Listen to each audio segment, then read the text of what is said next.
Hace 3 años, en Bogotá y Colombia, se confirmó el primer caso de COVID-19, un hecho que marcaría el inicio del periodo más desafiante para el sector salud en la capital del país. Además, una situación histórica que nos cambió la vida. A propósito de esta conmemoración, la Secretaría Distrital de Salud realiza este evento en el Museo Nacional de Colombia, espacio icónico de la cultura y de la identidad del país. Este es un momento para pensar y conversar sobre cómo queremos recordar y cómo vamos a contar nuestras historias durante la pandemia. Todos tenemos una historia, una conversación pendiente. Conversar es también una manera de sanar. A medida que pase el tiempo, podremos ir recordando con menos dolor y más con los aprendizajes esta experiencia. Durante este evento recordaremos a las personas que fallecieron durante la pandemia, nuestros compañeros, familiares y amigos. Recordaremos también estrategias, decisiones y acciones que nos permitieron atender y superar esta emergencia también, sobre las enseñanzas que recibió el sector salud de la capital del país. Saludamos a las personas que nos acompañan de manera presencial y a quienes siguen la transmisión en vivo por las redes sociales de la Secretaría Distrital de Salud. Los invitamos a participar en este momento a través de las redes sociales con el numeral 3 años de la pandemia, todo en letras, para que compartan sus anécdotas, reflexiones y experiencias. Para iniciar este evento, los invitamos a ponerse de pie para rendir tributo a las víctimas de la pandemia con un minuto de silencio, para recordar los nombres de las 30.160 personas que hoy no están con nosotros.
Muchas gracias.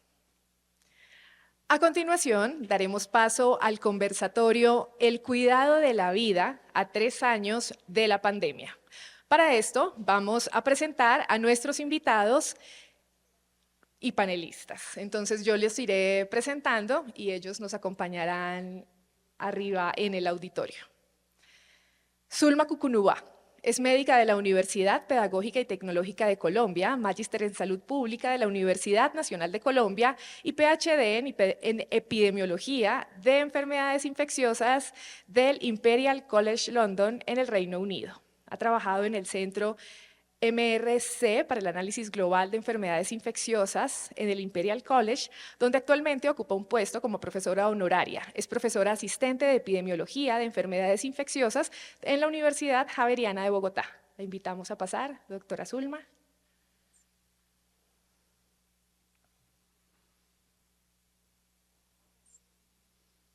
Muchas gracias por acompañarnos. Tatiana Duplat Ayala. Es historiadora de la Pontificia Universidad Javeriana de Bogotá, fue galardonada con el Premio Nacional Otto de Greif a Mejores Trabajos de Grado, se formó como doctora en Historia, egresada del programa Paz y Conflictos de la Universidad de Granada en España y obtuvo el diploma del ciclo básico de estudios musicales en la Universidad Nacional de Colombia.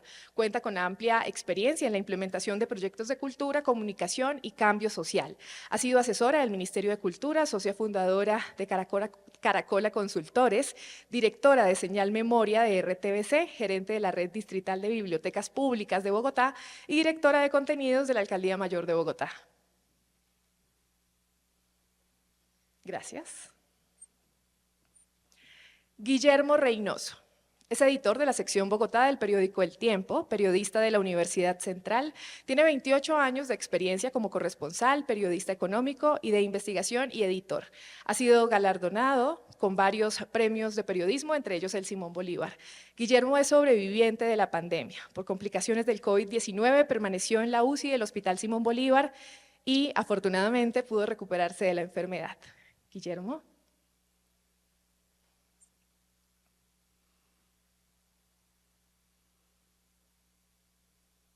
Alejandro Gómez López, secretario distrital de Salud de Bogotá.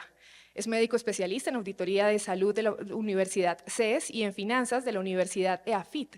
Máster en estudios políticos e internacionales de la Universidad del Rosario. Tiene más de 20 años de experiencia en el ámbito nacional, ejerció como médico en diferentes hospitales de Antioquia y se ha desempeñado como vicepresidente de Bonsalud EPS, director de salud de la Sociedad San Vicente de Paúl, director de salud pública de la Alcaldía de Medellín, gerente de Metrosalud, director nacional de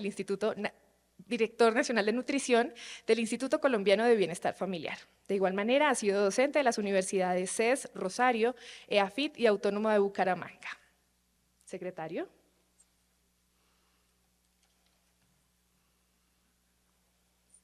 El espacio estará moderado por el doctor Carlos Francisco Fernández. Él es médico periodista, es editor de salud de El Tiempo, Casa Editorial, médico cirujano, especialista en medicina física y rehabilitación, especialista en periodismo y magíster en estudios políticos.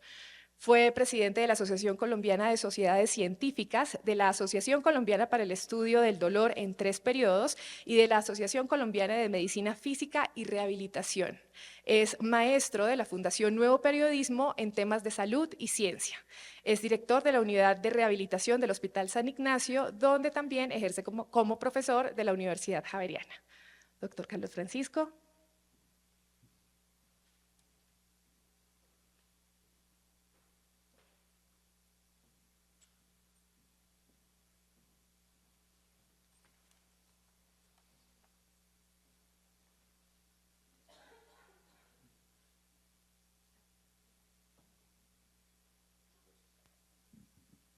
Los dejo con esta conversación. Bueno, esta conversación es de todos, sin duda. Pero aquí están representados, pues, parte, digamos, de estos componentes que de una o de otra forma nos hacen confluir en ellos, porque son protagonistas cada uno desde su esquina, al igual que ustedes, en un proceso que, como lo leía a ustedes, señor secretario, en una entrevista esta mañana en un periódico que conozco, decía que algunos tratamos de borrar. Y cuando hablamos de historia, Tatiana, hay historias que uno quisiera borrar. Y no sé qué tan válido es eso para una académica en donde dice, no me cuente eso, más bien no, eso ya pasó, pasemos esa página. Todos vamos a tratar justamente de hablar desde nuestra esquina de un algo que hoy cumple 3 años pero que no se ha terminado.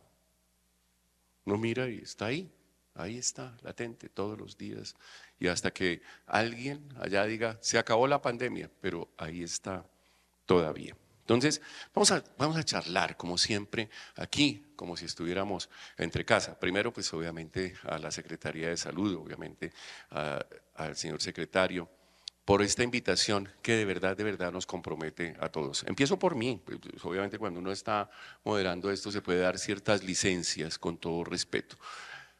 Eran más o menos las 3 de la tarde, así de hoy hace 3 años, Guillermo, y yo hice, o sea, todo el mundo estaba pendiente. ¿A qué hora va a llegar? ¿Cuándo va a llegar el virus? Escuchábamos las noticias por allá y entonces inicialmente eso era como lejano, eso es en China, eso no tiene nada que ver con nosotros, eso ¿para qué? Luego vinieron las noticias de Italia, de Francia, de España y en algún momento esto va a llegar. Llegó el momento en que nosotros teníamos que pensar era, ¿cuándo va a llegar?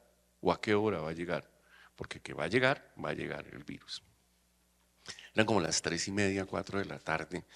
Y yo voy a contar una cosa aquí, me imagino que en las redes nadie está mirando esto. Voy a contar una infidencia, Zulma. Eran como las 3 de la tarde y yo hice una llamada al Ministerio de Salud. y estaba hablando con un alto directivo del ministerio, señor secretario. Y en medio de la llamada, una persona muy amable, como es la persona con la que estaba hablando, me dijo: tengo que cortar la llamada porque me llaman derechito al despacho. Y entonces, si uno está hablando así y está esperando que algo ocurra, fue que prácticamente me colgó el teléfono. Yo dije, llegó el virus. Y en eso de sí, de no, y los periodistas sabemos que tenemos una oportunidad en la vida, Guillermo, usted lo recuerda, dijimos, llegó el virus a Colombia. Tuve, no sé si digamos como si digamos no sé si fue bueno o fue malo, pero fuimos los primeros que dijimos que en el país había llegado el virus y esa chiva nos costó, pues obviamente todo el reconocimiento del mundo, pero también muchísimo dolor, porque a partir de ahí empezó una historia que no termina. Y vamos a hablar justamente de eso. Empecemos aquí por la epidemióloga, ¿sí?, de la pandemia. Los epidemiólogos, pues quienes conocemos más o menos cómo es eso, pues personas allá metidas en una cosa, las cifras, no sé qué, y te tienen, o tenemos, porque tengo una formación como que sí son muy importantes, pero eran importantes, digamos, tras escena. Casi siempre estaban ahí. En algunos casos, pues se había resaltado el valor de la epidemiología, recuerdo mucho el caso del virus del papiloma, etcétera, pero digamos la relevancia, y aparece una persona que se llama Zulma Cucunúa a dirigir justamente eso. Y vamos a empezar aquí por cada uno de ustedes hablando 30 segundos desde lo personal y desde lo profesional que ha significado la pandemia. Empezamos por acá, doctora Zulma, seguimos aquí y luego terminamos con Guillermo y luego ya vamos con preguntas más específicas. ¿Les parece? Doctora Zulma. Gracias, doctor Carlos, y muchas gracias, secretario, y a todas las personas que están acá. De verdad que para mí es un honor poderlos acompañar el día de hoy. ¿Qué ha significado? Pues toda la vida estudié justamente como indican en mi biografía, para justamente tratar de comprender por qué las infecciones se propagan en las grandes poblaciones y qué podemos hacer para controlarlas. Y digamos, la amenaza de una pandemia siempre está. La pregunta siempre es no si va a ocurrir, sino cuándo, y eso es algo que no sabemos. Y desde los primeros días de enero del año 2020, más o menos alrededor del 5 o 7 de enero, empecé a involucrarme en el estudio de la pandemia, porque estaba justamente trabajando en ese momento en uno de los centros más grandes a nivel global para epidemiología de epidemias y pandemias.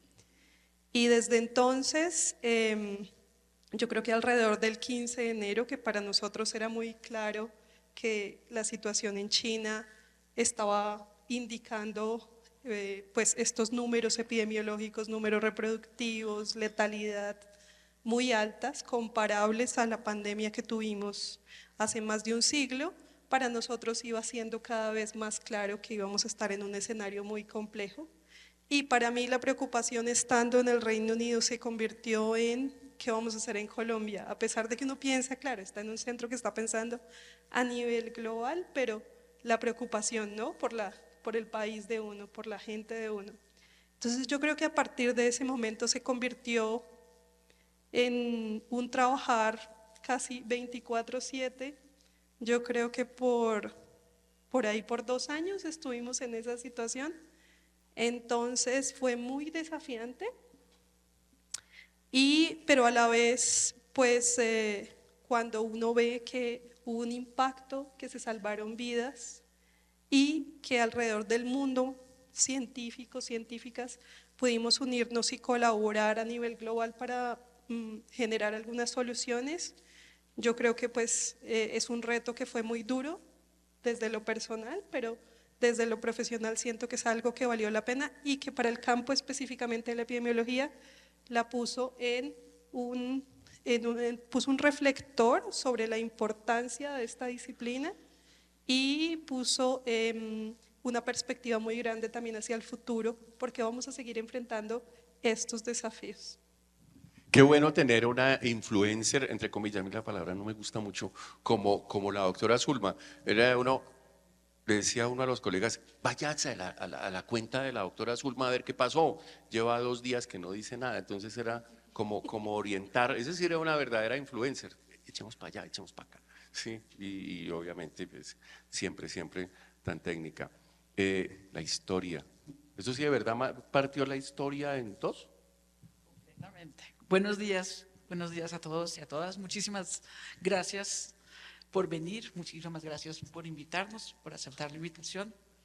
Esto sí partió la historia en dos, definitivamente, definitivamente. Yo recuerdo que la alcaldesa Claudia decía, no es la primera ni la última pandemia, pero sí es la primera que ocurre en un mundo tan concentrado poblacionalmente y tan comunicado globalmente. Esto sí marca una diferencia muy grande con la pandemia de la gripe española o de la viruela. Fueron pandemias, aquí están los expertos, pero fueron pandemias que diezmaron, una de ellas casi que la mitad de la población, pero que su grado y su velocidad de avance y de contagio no se compara con lo que afrontamos nosotros en el mundo contemporáneo. Yo hace 3 años, que era la pregunta, yo soy una historiadora que me había vinculado al equipo de comunicaciones de la alcaldía para hacer el papel de cronista, como hacían los cronistas de Indias. Yo iba a contar historias sobre la ciudad, sobre los personajes de la ciudad, mientras los funcionarios, los secretarios, la alcaldesa trabajaban. Ese era mi papel. Y me tocó ser testigo de excepción de este momento. Hace 3 años estábamos formulando el plan de desarrollo y hacíamos unos talleres para la formulación y me encontré con el secretario, tal vez hoy, hace 3 años, y me acuerdo que le di un abrazo y un beso y me dijo, mija, este es el último abrazo y el último beso porque no nos vamos a volver a tocar. Le dije, ¿cómo así, secretario? Me dijo, llegó la pandemia. Y para mí era como exagerado. Para una historiadora, a que le digan eso, dijo, pero Alejandro está tomando del pelo. Dijo, no, es cierto, llegó la pandemia y esta será la última vez en mucho tiempo que podremos abrazarnos, ¿no? Y no me imaginé efectivamente que íbamos a vivir esto tan impactante. Y a medida que empezó a pasar el tiempo y yo estaba allí, pues sí hubo siempre una preocupación por registrar, por guardar, porque no solamente por lo que ocurría, sino por lo que íbamos a aprender y a dejar hacia el futuro, que es la razón por la que estamos hoy aquí. Que de todo lo que vivimos se convierte en hecho memorable. Los historiadores a toda hora estamos preguntándonos qué vale la pena recordar. La historia siempre es un campo de tensión, por eso alrededor del conflicto armado hay tanta tensión sobre cómo se recuerda, quién se recuerda, qué objetos son los que hacen parte de una colección del Museo Nacional. Y sin embargo la pandemia afectó tanto la vida de tantas personas que aquí no hay discusión alguna de que este es un hecho memorable que debemos guardar, conservar y narrar para las generaciones futuras. Cuando uno tiene una responsabilidad, pues uno dice, no, es que soy muy responsable, es que mi trabajo, uno llega a la casa, no, pero tener en su mano, ojo, tener en su mano la vida, el bienestar de 8 millones de personas, hablando de Bogotá, eso es un camello muy duro. Para donde iba a Bogotá, pues iba casi todo el país en decisiones sobre la incertidumbre, porque es que tomar decisiones informadas pues es facilísimo, pero cuando la incertidumbre, cuando a cada paso era sí y no, cuando era un ensayo y error, pues uno sabe que en el laboratorio pues sin duda eso es válido, pero cuando el laboratorio es todo el componente, digamos, de la cotidianidad y en donde están inmersas las personas, eso es muy duro. ¿Uno puede dormir con eso, señor secretario? Así como decir, tranquilos, mañana miraremos. Se duerme muy poquito, doctor Carlos Francisco, sin lugar a dudas. Se duerme muy poquito y dormimos muy poquito. Las personas y las instituciones, debo decir, porque a veces uno es injusto con la cantidad de gente que hay detrás, Claro, de cada uno de nosotros. En este auditorio hay una muestra de personas que durmieron muy poquito durante buena parte de ese 2020 y el 2021, pero detrás de cada uno de nosotros hay una cantidad de personas, nuestros equipos de trabajo, nuestras familias, nuestras familias. Creo que sí era un momento pues de una enorme responsabilidad. Le preguntan a uno con frecuencia que qué se sentía y yo no me canso de decir que había por supuesto temor. Había temor ante una cosa nueva, había temor ante una cosa que no obstante lo nuevo ya se había demostrado catastrófica en otras zonas del mundo, en zonas del mundo que uno tradicionalmente ha mirado como con cierto nivel de admiración alrededor de lo que tienen en capacidades económicas, en capacidades sociales, institucionales, incluso en los sistemas sanitarios. De modo que había angustia, por supuesto, pero de otro lado, en las muy primeras de cambio, había un cierto sentimiento de orgullo por la institucionalidad que se empezó a mover. Lo primero que necesitábamos nosotros era tratar de hacer diagnósticos, ¿no? Eso suena ahora bastante obvio, pero no teníamos las capacidades de hacer diagnósticos con una prueba de la que ahora habla todo el mundo, pero que en aquel momento era medio exótica y dedicada a la investigación, que son las pruebas moleculares. Incluso no teníamos mucha gente que supiera leer esas pruebas, que supiera de biología molecular. Y yo recuerdo que empecé a recibir llamadas, doctor Carlos Francisco, de las diferentes instituciones, ¿sí? Las primeras de ellas, las universidades, la Universidad de los Andes, que hoy nos acompaña, la Universidad del Bosque, las primeras, pero también la Universidad Javeriana, la Universidad del Rosario, la Universidad Nacional, todas ellas diciéndonos, disponga de nuestros laboratorios, de lo que usted necesite, disponga. Ese tipo de cosas que, insisto, empezaron a marcar el manejo de lo que va a ser después todo un modelo de funcionamiento, creo que daban el ánimo suficiente, y aun cuando dormíamos muy poquito, todavía dormimos poquito, creo que nos daban la fuerza para decir, no obstante este terrible momento que vamos a vivir, todavía no hemos llegado a él, pero ya se está abriendo la puerta con ese primer diagnóstico, vamos a ser capaces tal vez de superarlo si trabajamos todos cogidos de la mano. Es interesante porque el señor secretario, ellos llegaron el 1 de enero. Y esto estamos hablando 6 de marzo, estaban preparando su plan de desarrollo, su asunto, y obviamente se convirtió en el secretario de la pandemia. Después le pregunto si le hubieran quedado por hacer cosas y demás dentro de ese plan que usted tenía pensado y que incluso hablamos unos días antes para una nota. Guillermo, a Guillermo lo conozco hace mucho tiempo, somos amigos, somos compañeros, somos colegas.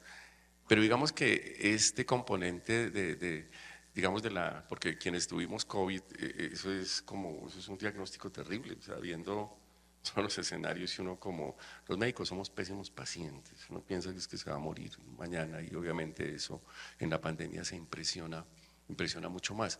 Guillermo tuvo COVID, inicialmente empezó como una tosecita y terminó en la unidad de cuidado intensivo.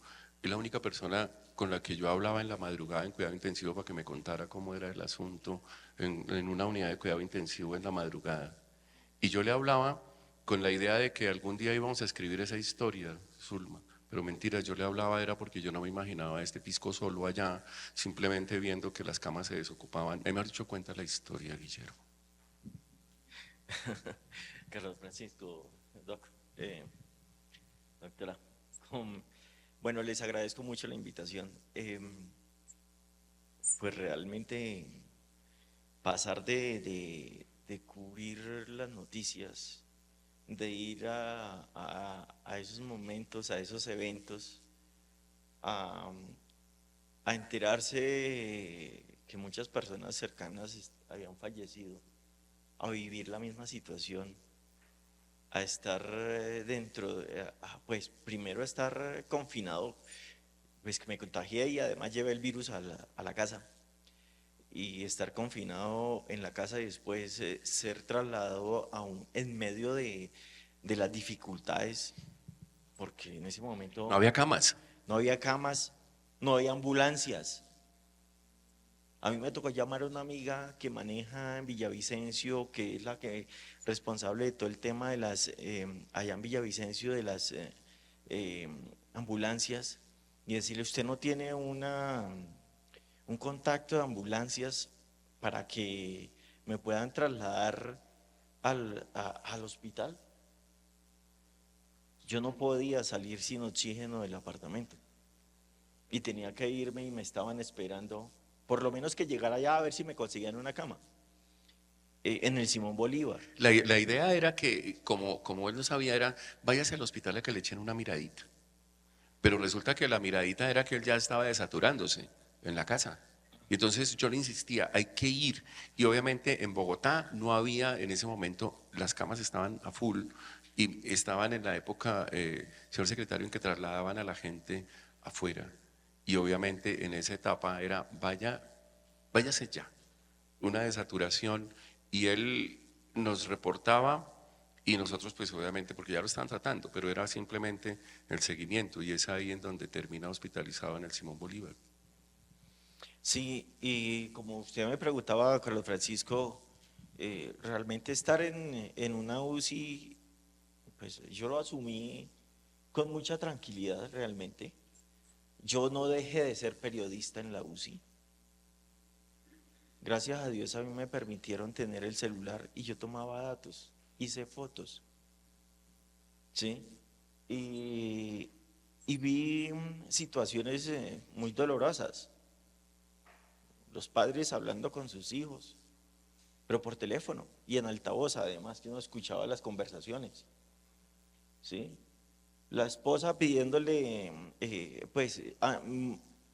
animando al esposo con un pastor o con un sacerdote en la línea, también telefónica, dándole ánimos para que se dejara intubar. El susto es muy terrible. A mí lo único que me daba susto, que tengo que reconocer en el Simón Bolívar, todo el personal, realmente, y después de que yo salí le di las gracias al doc, porque yo me sentí en medio de todas las dificultades bien tratado. O sea, bien, hasta un médico, Claudio Alejandro Jiménez, se hizo neurólogo, todavía trabaja, se hizo cargo de mí, me adoptó allá en el Simón Bolívar, ¿sí? Y yo le preguntaba a él, pues de ver el drama que se vive ahí adentro de la UCI, que es una UCI es muy ruidosa, por Dios. Pero uno no sabe, uno cree que es un lugar de descanso y realmente es muy ruidoso. ¿Sí? Los Que la luz aparatos, prendida. todo. Entonces, yo le preguntaba al neurólogo, le decía, venga, a mí me van a intubar. Él iba a visitarme en las mañanas cuando llegaba y por las noches cuando se iba a ir. Sí, hasta un día me llevó un libro para leer. Y él me decía, y él me decía, no, tranquilo. Pero ¿sabe qué fue muy bueno y que yo lo agradezco ahora? Una médica allá en el Simón Bolívar me decía, usted es nuestro mejor paciente en este momento. Usted es muy juicioso. Usted hace lo que se le pone, lo que se le dice que tiene que hacer. Yo creo que en parte es eso. Que uno está luchando por la vida. Pero, como les decía, yo no dejé de ser periodista. Yo tomé datos, tomé apuntes, escribí después de que salí, hice fotos. Pero incluso una de las fotos las mandé a Carlos Francisco. Imagínense cómo estaba, horrible, barbado, con un bigote súper largo. O sea, Ahorita la publicamos. Entonces, y parte de lo que no tengo bigote es eso. Es para mí un hecho que me cambió la vida. El día que me dijeron, lo superó, yo lo primero que le pedí a los médicos fue, venga, necesito afeitarme. Y había un auxiliar de enfermería que me dijo, si quiere yo lo ayudo. Y dije, sí, pero me quiero quitar el bigote, que este bigote va conmigo desde que empezó a salir, toda la vida. Y para mí esto es un momento de que me marcó la vida y que quiero ser así y reflejarme así. Entonces, volviendo a la conversación, es muy duro estar adentro, pero también se necesita de uno. Además de que se necesita de los médicos, ¿Y por qué no de las oraciones? Porque es que para mí se hicieron cadenas de oración, realmente. Y después yo supe que el neurólogo, mi caso se convirtió también en un caso de la familia de él. La mamá le preguntaba, ¿y cómo está ese muchacho? ¿Cómo está el periodista? Porque yo lo invité después de un día a cenar y estaba cenando y le tocó salir corriendo porque tenía una emergencia médica. ¿Sí? Y la mamá de él le preguntaba, ¿cómo está el periodista? Y él le decía, ore por él. Está mal, ore por él. Y realmente usted me ven acá. Parece que no hubiera pasado nada, pero sí, está pasando y me pasó. Y gracias a Dios y a los médicos y a todo el personal de salud, pues yo estoy acá. Realmente estoy con mi familia, pero muchos, 30.160 personas en Bogotá no están para contarlo. Y yo creo que eso no lo podemos olvidar. Sí, es duro, todos tenemos una historia y obviamente reflejada pues en estas referencias. Cada uno, si uno se parara acá, si todos nos paráramos acá, todos tendríamos un algo así para contar. Y eso es lo que queremos justamente reconocer, resaltar y obviamente poner en evidencia hoy. Esto pues sin duda nos marcó a todos. Y una cosa que siempre me pregunté, doctora Zulma, nosotros pues los médicos somos dados al rigor. Lo que no está escrito, lo que no aparece en una revista no existe. Y eso pues obviamente. Sin embargo, uno veía que aparecían epidemiólogos montones todos los días. Entonces, como la pandemia era de todos, desde la esquina que uno tenía era epidemiólogo. Uno se montaba en un taxi cuando pedían, y entonces el taxista que siempre hablaba, entonces uno decía, no, terrible la casa. Recuerda que los taxistas podían trabajar siempre y cuando una cosa, y decían, es que esto hasta que no se aplane la curva no se va a acabar. ¿Quién puso a hablar el RO? ¿Quién puso a hablar al taxista así? Ellos, los epidemiólogos, nos pusieron a hablar eso. Pero aparecían epidemiólogos por toda parte. El columnista que de manera periódica nos decía, esto va para allá. El influencer que salía y decía, esto va para acá. El gran pensador que decía, esa tal pandemia no existe. Y obviamente en medio de eso, uno que tenía que comunicar todos los días, quedaba uno, digamos, en medio de ese mar de confusión, pero siempre había luces. Y entonces uno decía, es por acá, paso por acá. Pero ¿cómo entendía usted, doctora Zulma, eso? Porque sin duda rigurosa como la conocemos, y usted pues absolutamente académica, ¿cómo veía ese entorno en donde uno podía decir, respetemos las opiniones, pero carajo, no tanto? Eso, ¿cómo se manejaba eso desde su esquina? Yo siempre lo pensé, llegar y callar a la persona que tiene millones de seguidores y que estaba diciendo bobadas, pero al mismo tiempo había que dejarlo hablar, por ejemplo.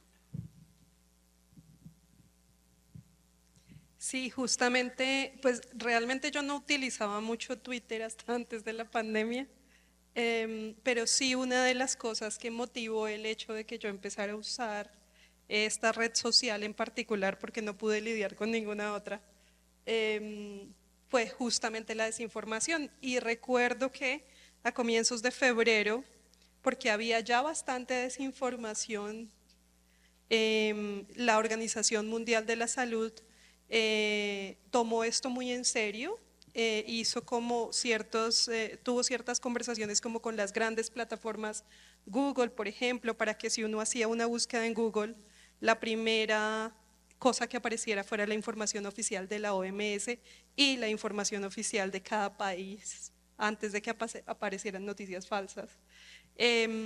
Hizo también convenios con Twitter justamente para que científicos certificados por las universidades tuvieran el blue check, el simbolito que indica que es verificado. Y pues Facebook, todos saben, hizo también todo el proceso de chequeo de noticias falsas.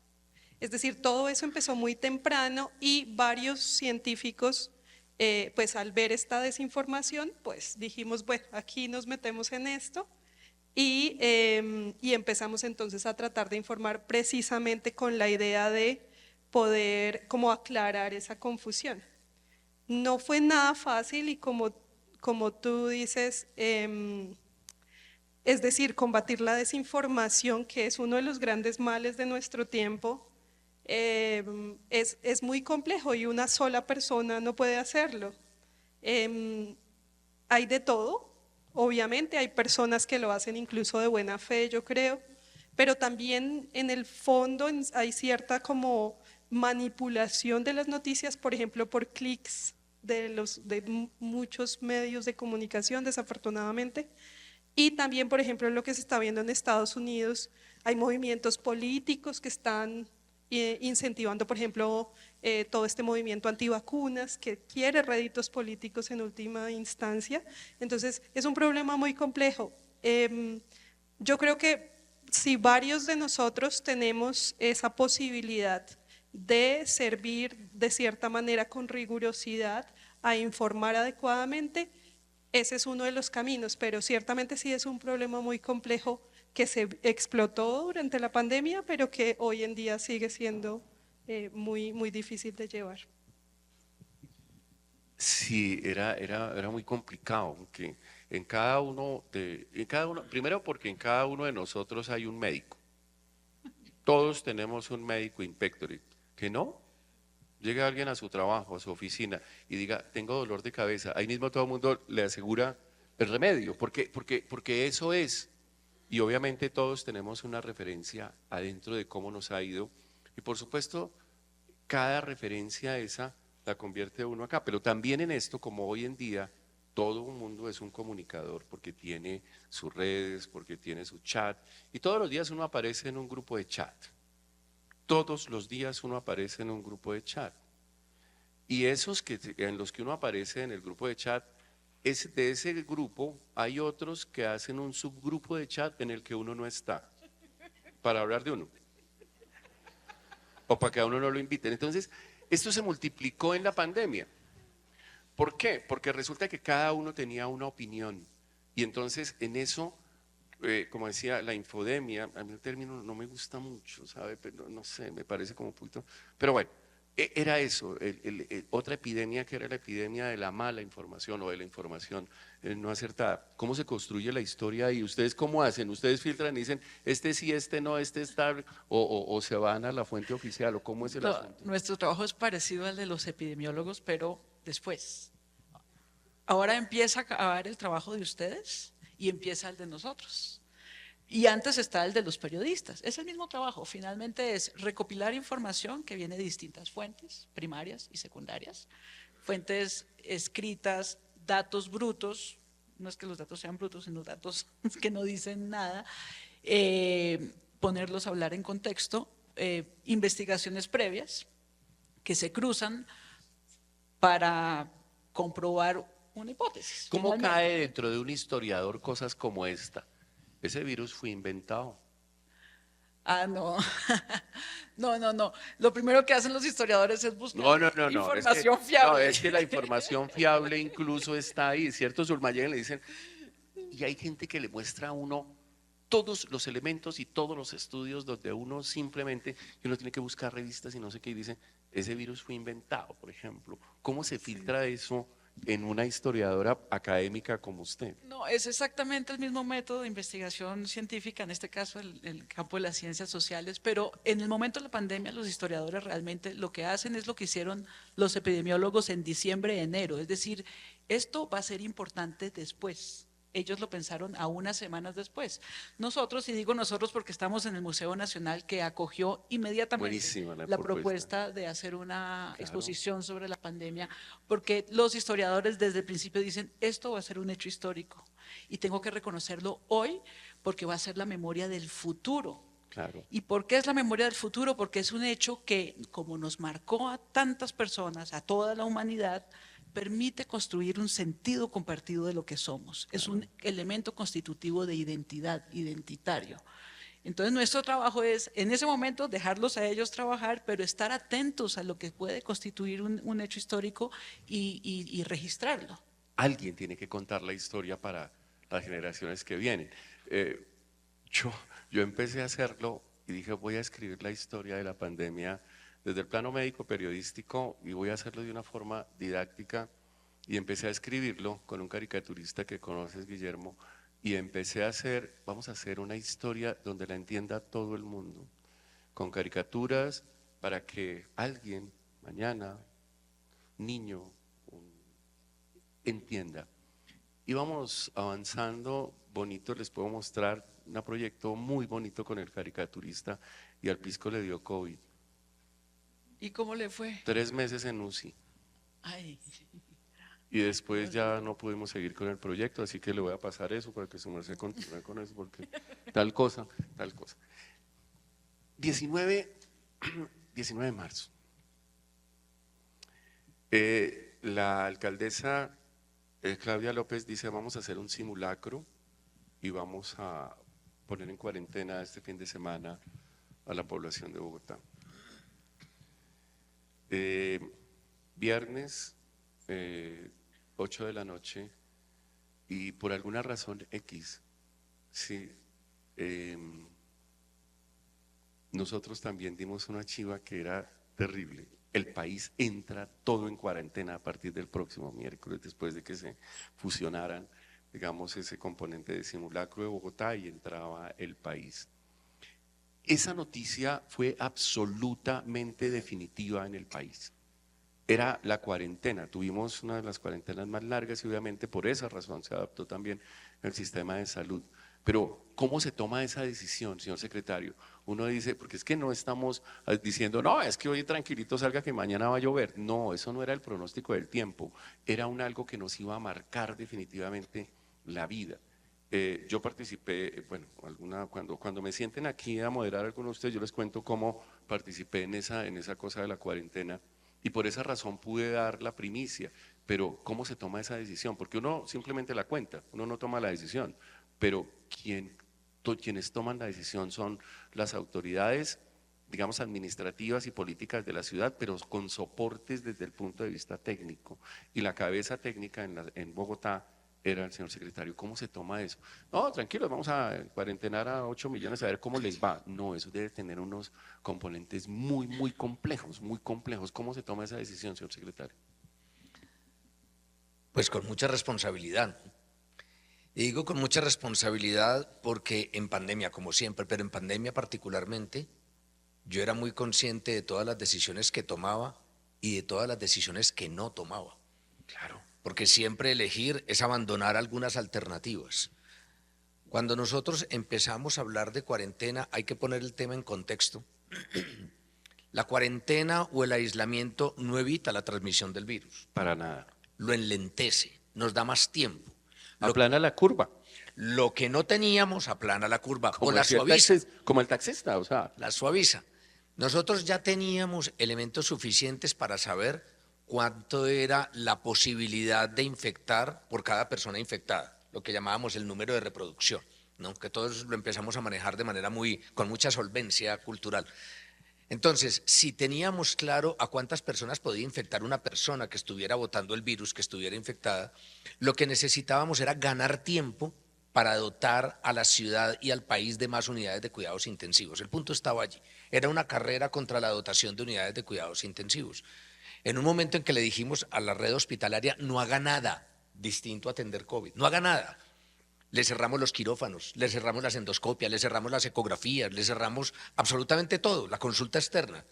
Tiene que dedicarse a sumar y sumar capacidad para poder atender paciente críticamente enfermo que requiere intubación y ventilación asistida.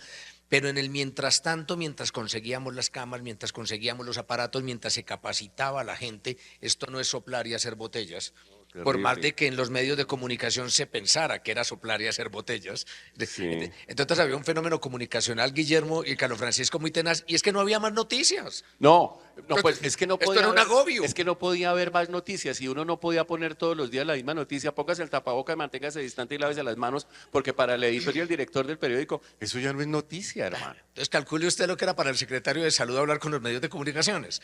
Pero bueno, para volver a la pregunta suya, ¿sí? Con toda la evidencia con la que contábamos en ese momento, acuñamos una frase que para nosotros tiene todo el sentido, pero que habla de la lógica de la toma de decisiones. Se toma la decisión con la mejor información disponible a ese momento. Total. A ese momento. La verdad en el ámbito científico siempre es una verdad precaria, siempre es una verdad que merece revisarse. Siempre creemos profundamente en lo que hacemos hoy, En ese con el momento. convencimiento de que en 30 días vamos a decir, caramba, no era por allí, pero teníamos que tomar decisiones, porque como bien lo dice usted, de las condiciones más agobiantes en este trabajo es que ante la toma de una decisión, uno como secretario de Salud mira hacia atrás y no hay nadie más. Es cierto. O la decisión la toma uno o no se toma, ¿sí? En ese momento fue además muy valioso lo que logramos hacer con el grupo de epidemiología. Conformamos un grupo de discusión en el que nadie tenía la verdad revelada porque no existía, pero que teníamos contacto, hombre, está Zulma acá con el Imperial College, pero con los diferentes centros de pensamiento que había en todo el mundo y hablábamos las 24 horas del día. Hubo un apoyo absoluto por parte de la alcaldesa mayor, frente a las decisiones que teníamos que tomar, con los dolores que eso significaba para el gabinete, y saludo a algunas compañeras de gabinete que están acá, porque claro, era dejar parado todo lo otro. Claro. Todo Bogotá paraba para dedicarse a una sola cosa con unos costos económicos y sociales brutales. Pero creo que era la información la que nos permitía la toma de decisiones. Claro que el hecho de hacer el simulacro en Bogotá marcó una pauta social muy importante. Claudia demostró que se podía, y que se podía en una ciudad de 8 millones de habitantes en donde, ustedes recuerdan ese fin de semana, espantaban en la calle. Se le dijo a la gente, hagamos un simulacro, es un simulacro, ¿sí? Estamos haciéndolo de mentiras para ver cómo nos vamos a comportar socialmente. Y Bogotá toda, con unas excepciones pocas, paró completamente durante 3 días, y eso además le demostró al gobierno nacional, con el que hubo muchas tensiones, que se podía tomar ese tipo de decisiones, y también nos puso a prueba a nosotros desde la administración distrital de qué otra cantidad de esfuerzos tenían que moverse para que la gente se quede en casa, porque no es solo decirle que se quede en casa, también lo he dicho varias veces, es distinto que se quede en casa 2 personas en 100 metros cuadrados, ¿sí?, en el norte de Bogotá, a que se queden en casa 10 personas en 40 metros cuadrados en el sur de Bogotá. La condición es completamente distinta y el sacrificio es completamente distinto. Pero así lo tomamos. Tomamos la decisión con responsabilidad, pensando que era la mejor decisión que debíamos haber tomado, y por ese camino nos fuimos. Parecen lejanos ya los tiempos en que en la feria se hizo un hospital, digamos, para atender a la población. Y resulta que, pues, esa decisión se tomó con la mejor información en ese momento. Yo participé en algunos debates. No, es que eso no sirvió. Mire, un hospital se hace justamente para que no se llene.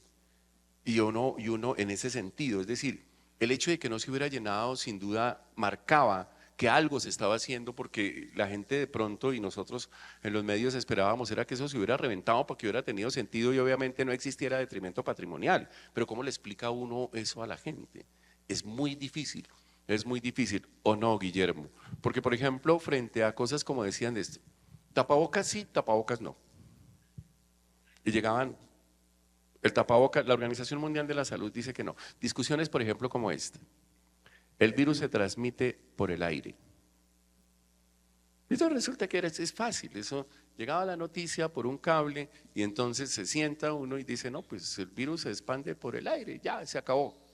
Era una cosa terrible, porque frenar información falsa en los medios tradicionales era una tarea tan difícil, tan absolutamente complicada como tomar las decisiones acá. ¿Por qué?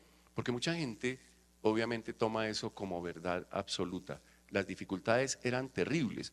Cuando nosotros dijimos algún día, por ejemplo, que lavar las llantas de los carros y los tapetes y quitar todo ese juague de alcohol, que eso no servía a nosotros se nos vino, yo escribí eso, y a nosotros se nos vino el mundo encima, que cómo así, que eso era terrible.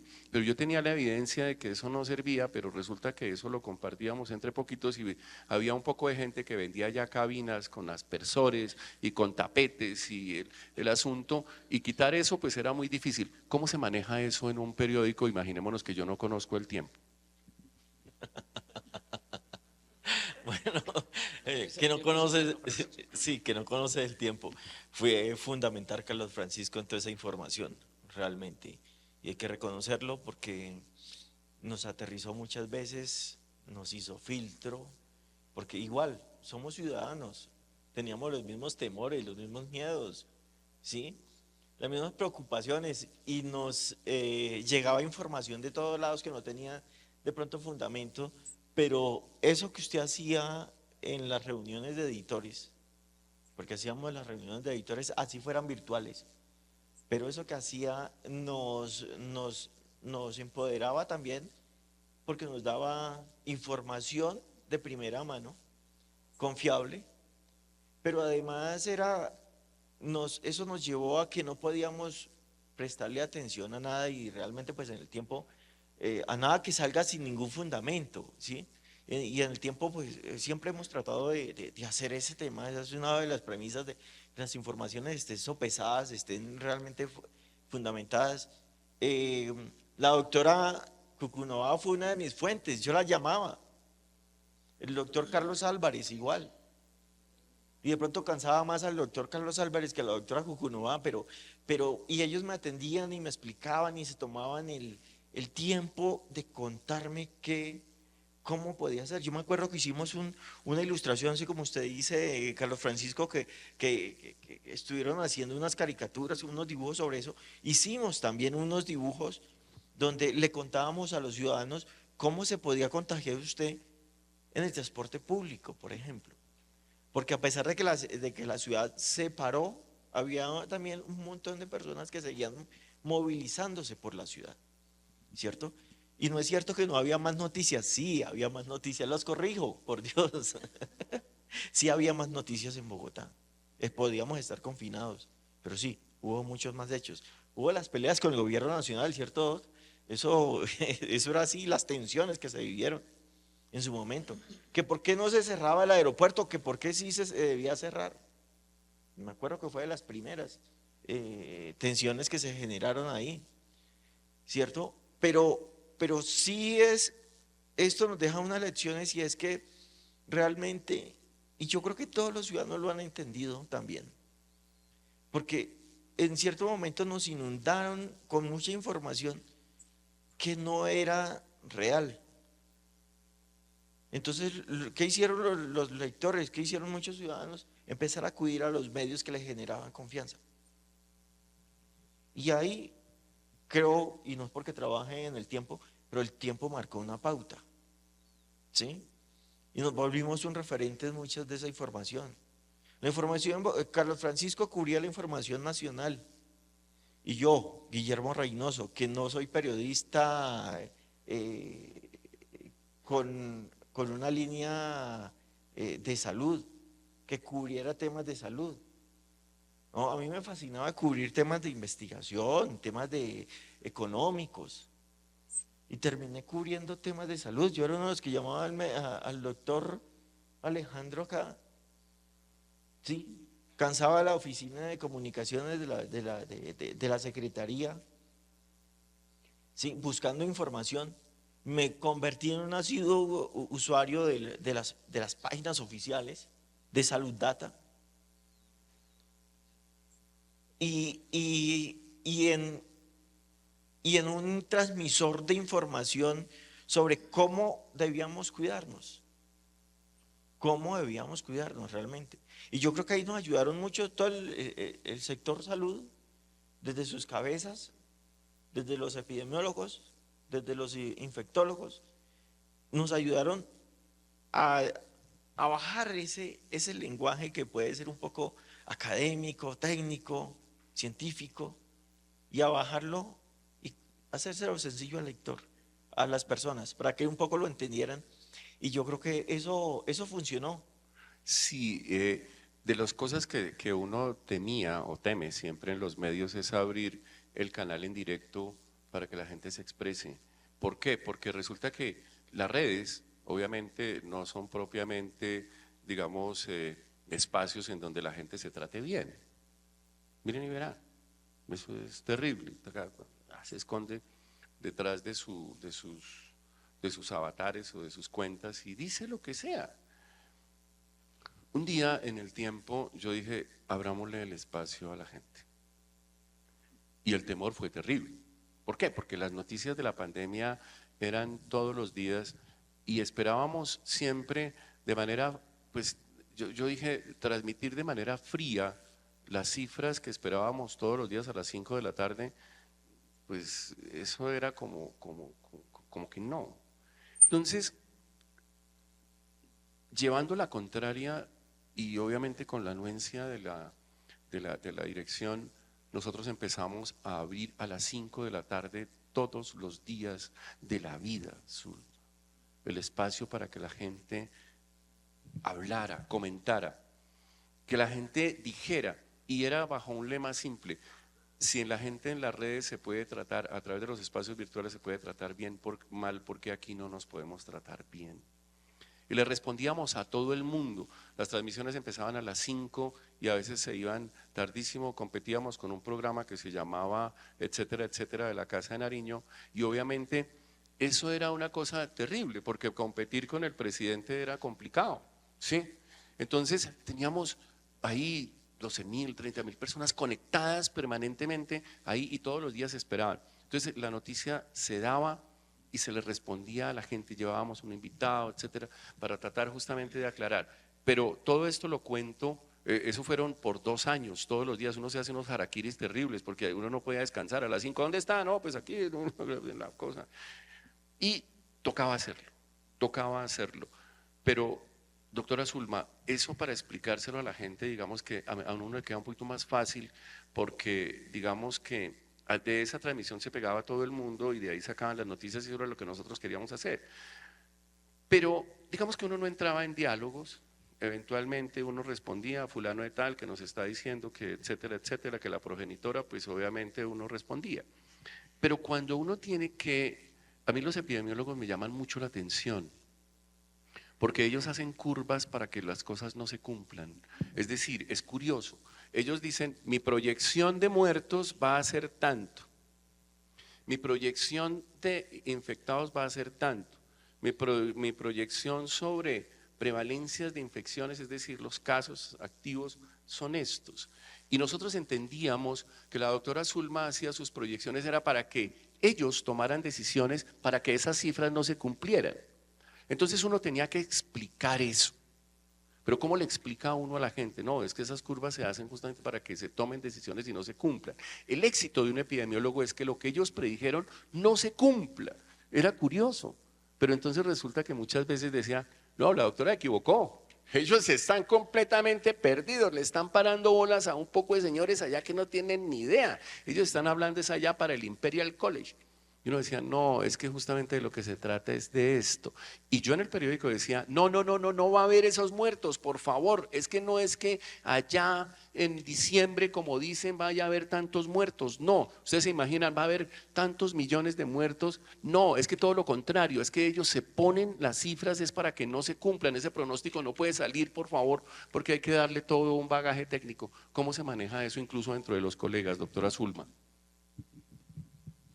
Sí, doctor Carlos Fernando, muchas gracias por esa pregunta. Yo creo que uno de los grandes retos que tuvimos y seguimos teniendo un poco es, en términos generales, digamos, cómo la ciencia comunica, ¿sí?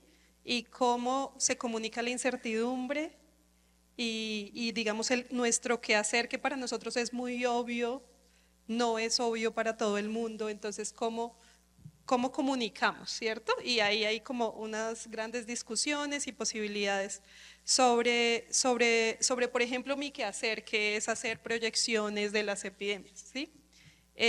Lo que nosotros hacíamos y, digamos, fue muy bonito establecer esa relación directamente con la Secretaría de Salud y con la Alcaldía de Bogotá, es que no hacíamos como predicciones, sino que hacíamos proyecciones de escenarios.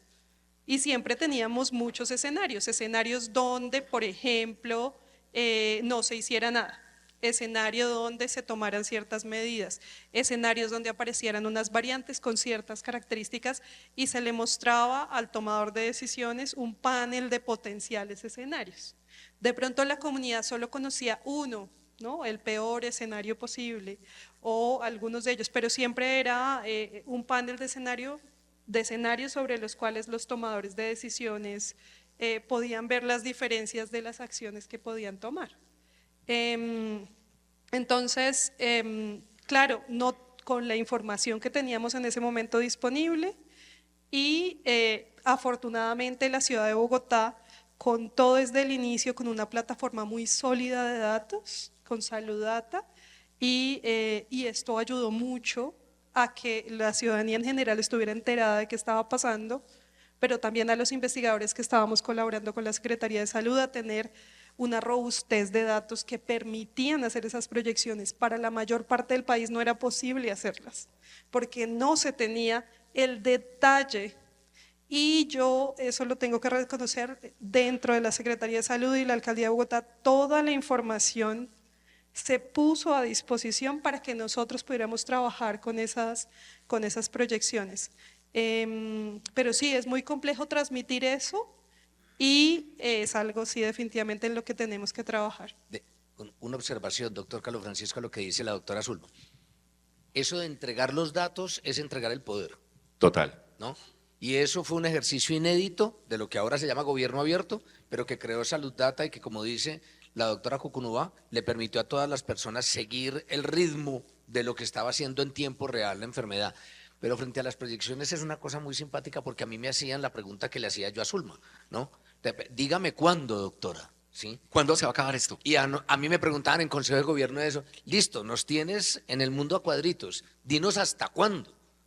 Porque me decía mi buen amigo Juan Mauricio, el secretario de Hacienda, y me dice, hermano, si usted me dice 30 días, la voy a pasar muy mal. Si me dice 60, la voy a pasar muy mal. Con 90 nos vamos a morir, pero dígame algo. Claro, dígame algo. Claro. Y uno no tiene esa certeza. En el manejo de una pandemia como era esta, uno no tiene esa certeza. No, era el asunto de cuándo, la pregunta que le hacían a uno era, ¿cuándo alcanzamos el pico? ¿Se acuerda? El primer pico. Y entonces, no, todavía no. ¿Cuándo? ¿Cuándo? Y de pronto, no, ya pasamos el pico. Yo no, pero qué hora. Era una cosa muy complicada, porque eran las gráficas que se iban corriendo, y uno trataba más o menos como de entender, ¿estamos en pico, sí o no? Sí, pero todo esto de la información, digamos, disponible fue absolutamente útil, cosa que no siempre se daba. Pero en eso de la historia, Tatiana, uno dice, por ejemplo, cuando uno cuenta la historia, fíjense por ejemplo que ahorita lo estamos contando como anécdotas, ¿cierto? Y esas anécdotas pues se descafeinan un poco porque terminan siendo, pero eran momentos terribles. Uno llegar a la casa, por ejemplo, cuando le tocaba a uno, salía uno, yo tuve el infortunio de ser médico asistencial en ese momento, y digo porque, ojo con esto, uno llegaba y veía a los pacientes y uno tenía la percepción de que algo aquí estaba ocurriendo y que yo potencialmente de pronto no estaba entendiendo. Ustedes no se imaginan lo que es después de atender pacientes con COVID. Yo tuve a mi hermano en UCI por 3 semanas y pensar, si alguien le dice, uno se charla con un médico, colega, ¿no? En un pasillo de hospital así, tranquilito, los colegas bien queridos que son. Tengo a mi hermano en UCI, pilas porque esta vaina tiene una carga genética macha, ¿no? Entonces, no, queridísimos. Y aparte de eso, llegar uno a la casa y empezar a sentir que estaba un poquito caliente, o que potencialmente estaba uno cansado. Le empezó la moridera, sí, ¿y ahora qué hago? Sí, a todos nos pasó. Pero contado eso, ¿cómo no descafeinar eso? Tatiana, porque es que uno lo cuenta ahora y suena como anécdota, ¿no? Como tan bobas que éramos. No, eso era terrible. Pues yo creo que la clave está en lo que dijo Carlos, no podemos olvidar. Nosotros somos una sociedad acostumbrada a hechos muy graves de violencia, a momentos muy dramáticos que vamos minimizando. Yo creo también, como decían, por un efecto de negación colectiva. Es más fácil vivir pensando que no está pasando lo que está pasando en el Caquetá, que eso no ocurrió. Entonces sabemos que ocurre, pero nuestro cerebro lo pone como que en un lado. Sin embargo, sí es muy importante, antes de pasar la hoja, dijiste tú al principio, leerla. Porque si no leemos lo que ocurrió, no sabemos cómo vamos a responder hacia el futuro, cómo vamos a seguir viviendo. Entonces la carga de dramatismo sí hay que conservarla para poder transmitir la sensación de lo que vivimos. En la Secretaría se están haciendo 2 ejercicios en simultáneos, me parece muy bien pensados, muy bien planeados. Hay una investigación que se está haciendo con la Universidad Javeriana para sistematizar la experiencia, con todas las técnica de la investigación social para sistematizar y poder derivar los aprendizajes y poder transferirlo, convertir la experiencia en conocimiento transferible. Eso es una sistematización.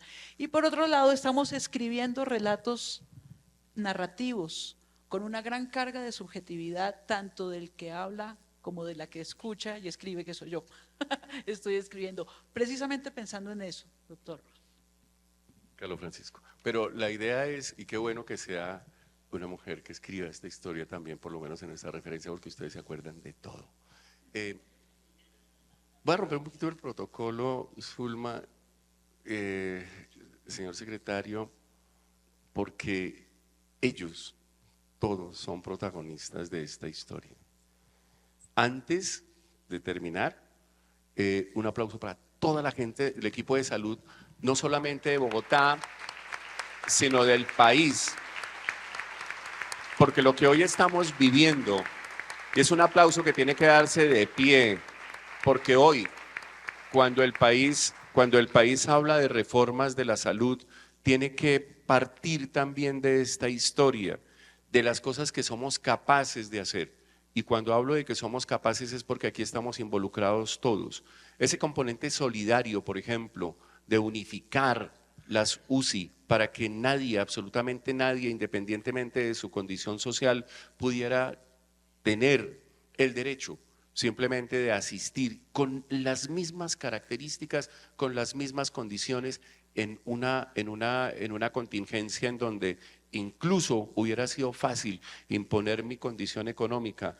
Yo pago esto y guárdeme una UCI allá como quien guarda una reserva en un concierto, señor secretario, pero no, eso no funcionó. Aquí hubo absolutamente, digamos, la proyección de un sistema, la proyección de una autoridad y por encima de todo también el entender colectivo de que hay un sistema de salud que responde por todos nosotros. Y como digo, ese aplauso va de pie para todo el sistema de salud, para todos los funcionarios, no solamente los encopetados especialistas, los directivos, sino también a los auxiliares, a las personas de apoyo administrativo, a los personales de nutrición, a esas terapeutas que estaban todos los días. Yo dirijo un equipo de rehabilitación en el Hospital San Ignacio y estas personas todos los días allí, en esas unidades de cuidado intensivo, en las unidades ambulatorias, en las unidades de hospitalización, tomando muestras, exponiéndose, gente que tenía que llegar a su casa siempre con esa incertidumbre, sin duda merecen ese reconocimiento que ojalá esta historia, Tatiana, nunca lo deje pasar.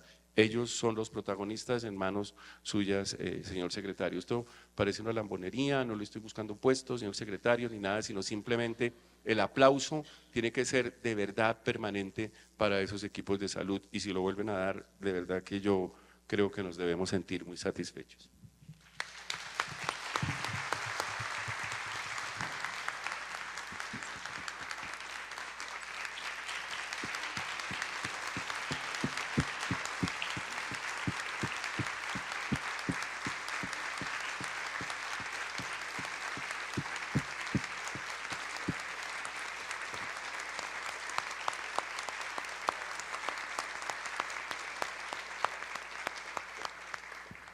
Muchas gracias, señor secretario, por la invitación. Esto pues simplemente es un referente a todos ustedes.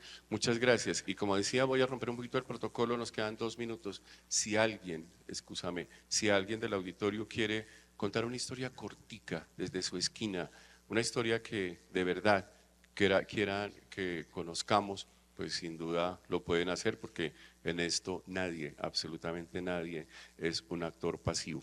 Entonces, aquí está el micrófono y quien quiera decir algo. Eso da puntos para la hoja de vida.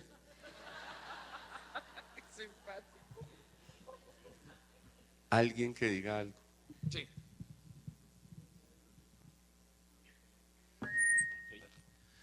Buenos días. Primero que todo, muchas gracias, doctores, muchas gracias, doctoras. Realmente una charla muy sentida, una charla no tanto hacia el lado científico, sino hacia el lado humano, que es muy importante en este tipo de situaciones. Yo quiero narrar una historia, que es una historia que continúa, porque ya lo más fuerte del COVID pasó, pero estamos viendo y se está viendo tanto a nivel científico como también a nivel humano el montón de repercusiones que trae. Para contar la historia, mi padrecito, una persona que siempre ha sido sana, siempre ha sido deportista, se ha mantenido muy bien, le dio COVID y 3 meses después le dio un infarto. No se sabe a ciencia cierta, pero uno de los efectos secundarios que se está manejando con el COVID es la formación de trombos y la posibilidad que esto desencadene en infartos. Entonces es todo eso, como ya pasó lo más duro, pero todavía viene muchas cosas que tenemos que seguir desde la parte científica apoyando para la toma de decisiones, porque esto así suene duro, pero no es para que suene duro, sino para que suene hacia qué podemos aportar. Esto no ha acabado.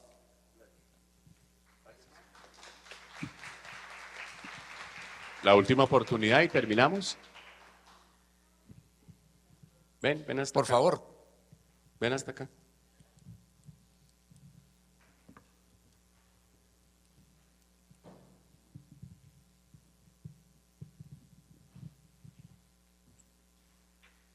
Muchas gracias. ¿Me subo? ¿Sí? Bueno, listo. Mucho gusto, Erika Carreño, profesional en nutrición. Yo empecé mi vida laboral durante la pandemia. La verdad, fue una experiencia increíble. Creo que a pesar de lo duro que fue, me siento muy honrada y muy orgullosa de ser parte de este momento histórico, de ese momento histórico que fue la pandemia, y poder aportar desde mis conocimientos y desde mis habilidades en salud pública, ¿sí? En ese momento yo comprendí un montón de cosas que en la universidad no había aprendido porque pues acababa de salir, y una de ellas, que creo que es una enseñanza que nos deja la pandemia a muchos de nosotros, a todos en general, y es la importancia del cuidado y el énfasis en el cuidado, el empezar a contemplar la vida de una forma diferente, la oportunidad también de, a pesar de que fuera muy abrupto, poder parar un segundo, poder parar nuestros ritmos de vida, reflexionar acerca de cómo estamos haciendo las cosas, cómo estamos asumiendo nuestro cuidado propio, el cuidado colectivo, ¿sí? Y las formas en las que nos relacionamos, no solo con nosotros mismos, sino también con otros seres, con la naturaleza, con la tierra, con el mundo. Tal vez hoy en día no estemos viendo esos efectos que quisiéramos, ¿no? En términos de las reflexiones profundas que nos pudo llegar a dejar la pandemia, ¿sí? No lo vemos tal vez tan material y tan tangible, pero creo que sí se sembró una semilla muy importante en la humanidad, y es alrededor de cómo nos vamos a cuidar de aquí en adelante. Tenemos una gran oportunidad también para seguir avanzando en este tema, para seguir proponiendo nuevas formas de cuidado, nuevas formas de entender la salud, nuevas formas de asumir la salud desde nosotros mismos, para así poder compartirla y expandirla, ¿sí? Porque también eso fue lo que pasó con la pandemia. Sentimos que nos cogió muy fuera de base, ¿sí? Porque las personas en condiciones crónicas eran las personas mayormente afectadas. Entonces, esto implicó que en las familias empezáramos a pensar, no sé, cómo nos estamos alimentando, qué tanta actividad física estamos haciendo. Y particularmente algo muy importante que quiero como resaltar, finalmente después de esta discusión, y es el énfasis en la salud mental y la importancia que tiene la salud mental hoy en día, y que la salud mental es particularmente clave para que nosotros podamos transformar estas realidades, ¿sí? Dándonos cuenta y haciéndonos conscientes de nosotros mismos, empezar a hacerlo hacia afuera, pero para eso requerimos un compromiso muy profundo, tanto individual como colectivo, de seguir impactando y mejorando la salud mental en el mundo. Eso sería. Muchas gracias. Así, esto, qué buena reflexión. María Juliana, muchas gracias. Termina, bueno, sin libretos tenemos que hablar de esto, los libretos, así como lo hicimos acá, obviamente cada uno de estos referencia, pues sin duda termina María Juliana, muchas gracias por la invitación. Bueno, inicialmente destacar el rol del señor secretario frente a la toma de decisiones. Creo que la toma de decisiones fue muy importante y el liderazgo durante esta pandemia creo que es algo fundamental, pero también hay que tener en cuenta el cocuidado de las personas, nuestra corresponsabilidad tanto de los líderes sociales con la población a la hora de incidir en algunos determinantes en salud, como por ejemplo el hecho de que habían personas que no tenían recursos para obtener alimentos, y asimismo se comenzó a generar estas redes comunitarias que fortalecieron procesos de que generaron que la inseguridad alimentaria no se diera en algunos barrios de Bogotá. Entonces eso me parece que fue fundamental. Adicional, decir que hay algo que nosotros en economía también llamamos el costo oportunidad, y es lo que dejamos de hacer por obtener algo a cambio, ¿sí?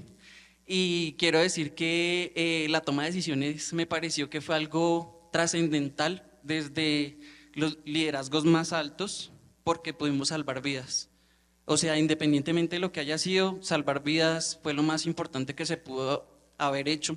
Y dentro de eso también me cabe una pregunta aquí para las personas que están aquí en el escenario, y es, ¿ustedes, después de todo lo que ha sucedido, ustedes hubieran cambiado algo? Muchas gracias.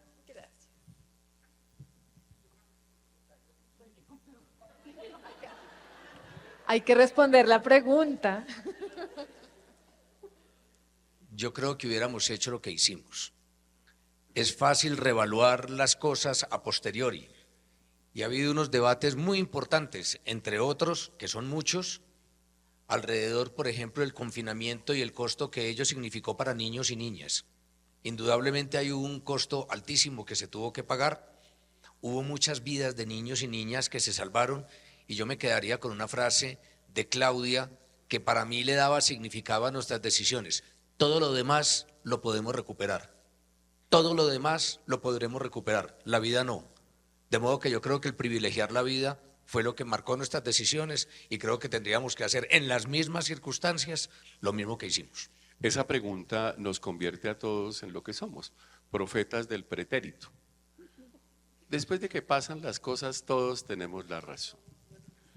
Pero eso sí, cuando pasan las cosas nos deben quedar enseñanzas y elementos que naturalmente nos deben poner como referencia, no para repetir ni para modificar, sino simplemente para tener presente cuando las situaciones similares ocurran. Pero profetas del pretérito somos todos, hablando de historia. Muchas gracias a nuestros panelistas, a nuestro moderador por esta amena conversación. Los invito nuevamente a tomar asiento. Vamos ya a pasar al último punto. Secretario, si quiere nos puede acompañar. Haremos una entrega simbólica al Museo Nacional de Colombia. Como hecho simbólico de este evento conmemorativo de los 3 años del primer caso de COVID-19 en Bogotá, y con el objetivo de iniciar la implementación de una exposición sobre la pandemia, ahora que estábamos hablando del tema como un hecho histórico, la Administración Distrital, a través de la Secretaría Distrital de Salud y con el apoyo de las subredes integradas de servicios de salud, hará entrega de una serie de objetos representativos de la pandemia al Museo Nacional de Colombia. Para esto invitamos a María Paula Rodríguez Prada, ella es curadora de Historia del Museo Nacional de Colombia. El secretario distrital de Salud, Alejandro Gómez, hará la entrega de uno de los objetos que hacen parte de esta serie de objetos que serán donados por parte de la Secretaría de Salud al Museo Nacional. En esta oportunidad estamos viendo un ventilador mecánico AVEA. Este equipo perteneció a la Subred Integrada de Servicios de Salud Norte desde el año 2005. Fue utilizado en la atención de la pandemia por COVID-19 en la unidad de cuidados intensivos del Hospital de Suba y salvó la vida de cientos de pacientes que ingresaron con insuficiencia respiratoria y debieron ser intubados para recibir ventilación asistida.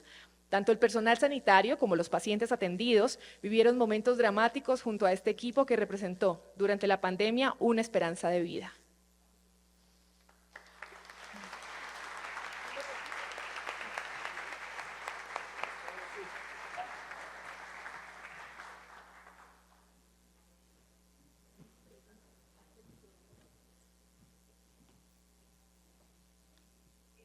Hola. Gracias. Se trata, distinguida curadora, de decir, o más bien de dejar elementos que puedan convocar la memoria. Lo decíamos ahorita de la mano de Tatiana, pero de la mano de todas las personas que están acá. Recordar para no olvidar, aprender para no repetir, y tenemos que capitalizar el dolor, si se me permite un término tan duro, que los sacrificios que se hicieron no sean en vano. Esta es una máquina, como otras, está ya por supuesto en desuso, pero que tiene un valor brutal, Carlos Francisco. Guillermo, lo que era el acceso a un ventilador. En Bogotá y en el mundo pusimos ventiladores en todas partes, en todas partes. Entendimos que había que ponerlo dentro de los hospitales, no en hoteles, como alguna vez se dijo. Pero llegamos a poner ventiladores en los servicios de urgencias, llegamos a poner ventiladores en los servicios de cirugía, en recuperación y hasta en consulta externa. Y ese nivel de expansión logró los números que hoy tenemos, que cargan dolor, pero que pudieron haber sido mucho peores. Yo creo que el museo y la memoria tiene un papel que jugar ahí, señora curadora, y por eso contribuimos con esta como una primera pieza a lo que pudiera ser una sala que recuerde el COVID que vivimos. Gracias, doctor Gómez. Gracias. Buenos días a los presentes, buenos días a los panelistas. El Museo Nacional de Colombia agradece inmensamente esta donación. Estamos muy entusiastas con el conjunto completo de la donación que ustedes nos están mencionando. El señor director William López, lastimosamente, está ausente por asuntos de salud, pero me pidió que los saludara, que agradeciera y, por supuesto, reconocer el valor simbólico que tiene este tipo de objetos que nos va a permitir recordar momentos funestos que vivió el país, nos va a permitir conservar trazas y memorias de las acciones efectivas que tuvo que asumir toda la ciudadanía, todas las instituciones de la ciudad y del país para poder superar la pandemia. Y desde luego la construcción simbólica de la memoria tiene como base este tipo de elementos y estos otros objetos que hablan de las prácticas que fueron implementadas en estos momentos tan complejos. Muchas gracias, secretario.